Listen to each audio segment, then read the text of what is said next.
পাঁচ কলি, কে গোল টুপি, কে লম্বা টুপি, আর কার টুপি নাই, এই কথা চিন্তার কোনো সময় নাই।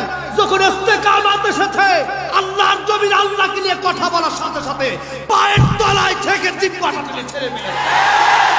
যতক্ষণ পর্যন্ত মুসলমান এটা পারবে না, ততক্ষণ পর্যন্ত আল্লাহ তোমাদের বিজয় দান করবে না।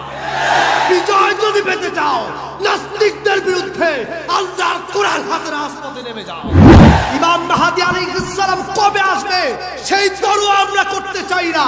আমাদের একটা বিপ্লব দরকার, একটা ঘোষণা দরকার, আল্লাহর ইস্তেকামতের ঘোষণা, যেই ঘোষণা বাংলার প্রত্যেক ঘরে ঘরে পৌঁছে যাবে।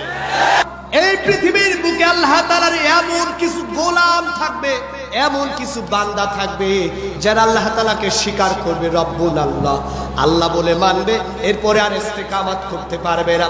যখন বাতিল তাদের সামনে চলে আসবে, বাতিল যখন তাদেরকে বলবে তোর বিরুদ্ধে যুদ্ধ অপরাধী মামলা, তোর বিরুদ্ধে ধর্ম অপরাধী মামলা, তোর বিরুদ্ধে হত্যার মামলা, ধর্ষণের মামলা, এই কথা যখন বলবে তখন বলবে না না,